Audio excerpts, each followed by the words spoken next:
AP రాజకీయాల్లో సంచలనం రేపిన Raghurama Krishnam Raju custodial torture కేసులో దర్యాప్తు వేగవంతమైంది. ఈ కేసులో A7 నిందితుడిగా ఉన్న ఐపీఎస్ అధికారి సునీల్ నాయక్ విచారణ గుంటూరు CCS పోలీస్ స్టేషన్లో కొనసాగుతుంది. విజయనగరం ఎస్పీ దామోదర్ నేతృత్వంలోని పోలీసుల బృందం సునీల్ నాయక్ను రెండవ రోజు కూడా సుదీర్ఘంగా విచారించింది. ఉదయం 10 గంటలకు ప్రారంభమైన విచారణ సాయంత్రం 5 గంటల వరకు కొనసాగింది.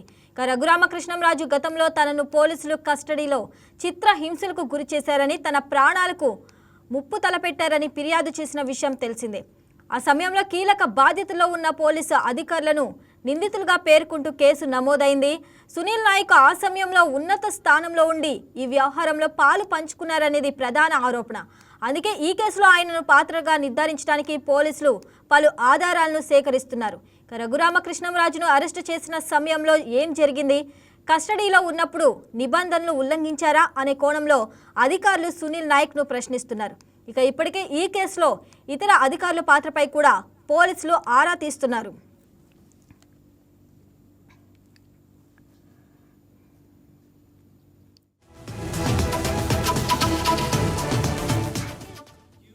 ఇదే అంశానికి సంబంధించి మరింత సమాచారం మా కరెస్పాండెంట్ రాజేష్ అందిస్తారు. Rajesh, over to you. Triple R కు సంబంధించిన డిప్యూటీ స్పీకర్ గా ఉన్న రఘురామకృష్ణరాజు గతంలో వైసీపీ ప్రభుత్వంలో ఆయన ఎంపీగా ఉన్న సమయంలో ఆయన్ని టార్చర్ చేసిన కేసులో అయితే ఒక ఐపీఎస్ అధికారికి సంబంధించి విచారణ అయితే జరుగుతుందని చెప్పుకోవచ్చు. అంటే గత వైసీపీ ప్రభుత్వంలో పూర్తిగా ఇప్పుడు వైసీపీకి రెబల్గా ఉన్న నేపథ్యంలో పూర్తిగా హస్తాలని కస్టడీకి తీసుకుని కస్టడీ టార్చర్ చేసిన వాళ్ళలో కొంతమంది పోలీసుల పేర్లు కూడా ప్రముఖంగా వినిపిస్తున్నాయని చెప్పుకోవచ్చు. దానికి సంబంధించి A7 గా ఉన్న సునీల్ నాయక్ కు సంబంధించి కూడా కీలక విచారణ అయితే జరుగుతుంది. ఇప్పటికే దీనికి సంబంధించి ఐపీఎస్ అధికారి అటు సునీల్ కుమార్ కూడా ఉన్నారు. సునీల్ కుమార్ తర్వాత సునీల్ నాయక్ బీహార్ అధికారిగా ఉన్న నేపథ్యంలో అతనికి సంబంధించి గతంలోనే ఆంధ్రప్రదేశ్ పోలీసులు బీహార్ వెళ్ళి అతన్ని కస్టడీలోకి తీసుకోవాలనుకున్నప్పటికీ కూడా అక్కడ ఉన్న కొన్ని ప్రభుత్వ రూల్స్ ప్రకారం కూడా అతన్ని కస్టడీలోకి తీసుకునే పరిస్థితి అయితే ఉంది. అయితే హైకోర్టు ఆదేశాల ప్రకారం ఈ నెల 9 వరకు కూడా అటు ఆంధ్రప్రదేశ్ పోలీసులకి సహకరించాలి అంటూ కూడా ఇప్పటికే సునీల్ నాయక్ కి అటు హైకోర్టు ఆదేశాలు ఇచ్చినాయి.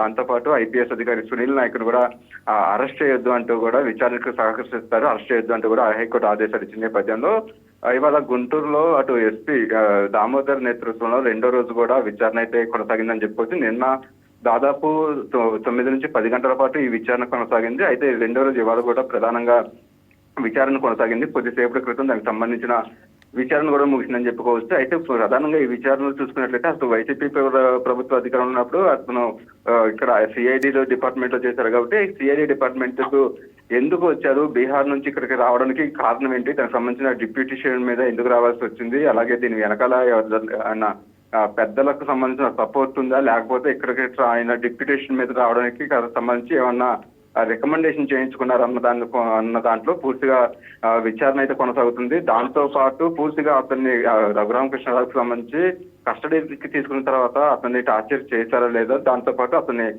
ఎంపీగా ఉన్న సమయంలో ప్రత్యేకంగా అప్పుడు R వచ్చేసరికి హైదరాబాద్ లో నివాసం ఉంటూ వస్తున్నారు. ఎందుకంటే అప్పుడు వైసీపీ ప్రభుత్వంలో కొంత కండిషన్స్ తర్వాత హైకోర్టుకి వెళ్ళిన నేపథ్యంలో రఘురామకృష్ణరాజు కూడా పూర్తిగా హైదరాబాద్ వెళ్ళారు. అయితే అక్కడ హైదరాబాద్ కు వెళ్లి పోలీసులు అటు సిఐడి పోలీసులు రఘురామకృష్ణరాజుని అరెస్ట్ చేసి తీసుకురావడం, గుంటూరులో పోలీసు స్టేషన్ లో నుంచి నైట్ మొత్తం కూడా అతన్ని టార్చర్ చేశారంటూ కూడా ఇప్పటికే రఘురామకృష్ణరాజు ఫిర్యాదు మేరకు కేసు అయితే ఫైల్ చేశారు. ఆ కేసుకు సంబంధించి ప్రధానంగా ఆరోపణలు ఎదుర్కొంటున్న అధికారులకు సంబంధించి అందరూ కూడా విచారణ జరుగుతుంది. ఇప్పుడు A7 గా ఉన్న సునీల్ నాయక్ సంబంధించి కూడా కొన్ని కీలకమైన విషయాలు అయితే జరుగుతాయని చెప్పొచ్చు. అంటే రఘురామకృష్ణరాజుని కస్టడీలోనే ఏదైనా చేయాలని అతన్ని దాడి చేశారా, లేకపోతే దాడి చేయడానికి కారణం ఏంటి అనేది, అంటే పూర్తిగా అటు రఘురామకృష్ణరాజుకు సంబంధించి దాడి జరిగినట్టుగా కూడా ఇప్పుడు మెడికల్ రిపోర్ట్ అప్పుడు ఆర్మీకి సంబంధించిన హాస్పిటల్లో కూడా ఆయనకి ట్రీట్మెంట్ జరిగింది. మెడికల్ రిపోర్ట్లు కూడా ఆధారంగా చూపించి అటు సునీల్ నాయక్ ను కూడా ప్రశ్నించినట్టుగా తెలుస్తుంది. అయితే సునీల్ నాయక్ సంబంధించి ఈ విచారణలో పెద్దగా ఎటువంటి ఆధారాలు కానీ అలాగే సమాచారం ఇచ్చినట్టుగా కూడా